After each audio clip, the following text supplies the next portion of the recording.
High, আমি আশা। তো this is my first blog. আর আমি যাচ্ছি একটা ট্রিপে, যেটা খুবই স্পেশাল আমার কাছে। First time Kedarnath.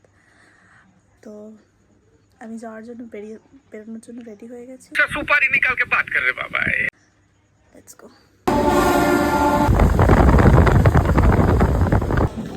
তো চেক ইন ডান। এখন বসে আছি এয়ারপোর্টে। বোর্ডিং স্টার্ট করলেই যাবো।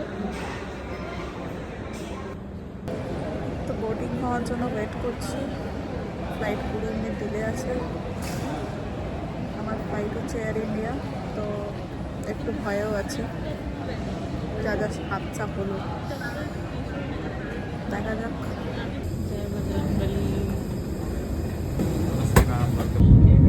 তো যেহেতু হাতচাটা হয়েছে, তাই প্রত্যেকটা স্টেপে ভয় লাগছে। উপরে উঠছে যাবো, নামছে যাবো।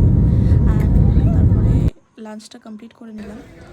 দিল্লি ঢুকে গেছে। এখন দিল্লি থেকে দেরাদুনের ফ্লাইটটা নেব। বেশি টাইম বাকি নেই, বোর্ডিং স্টার্ট হয়ে গেছে।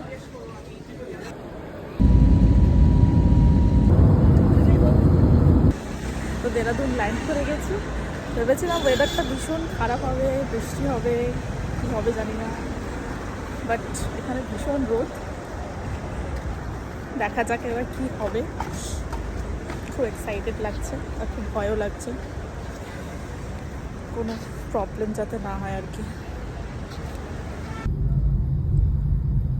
খুব গরম, পাগল হয়ে যাচ্ছে।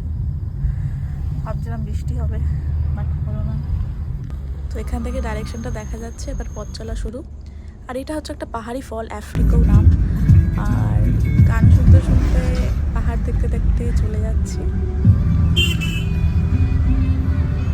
ভীষণই এক্সাইটেড, কারণ কেদারনাথ বলে কথা। তো লাঞ্চের জন্য আমরা এখানে একটা জায়গায় দাঁড়িয়েছি। এটার প্রাইস হচ্ছে 50 রুপিস, ডাল অ্যান্ড চাওয়াল। আর এটা হচ্ছে 30। তো বেশিরভাগ যেহেতু ম্যাগি অ্যান্ড মোমোই পাবো, এই জন্য রাইস একটু খেয়ে নিচ্ছি।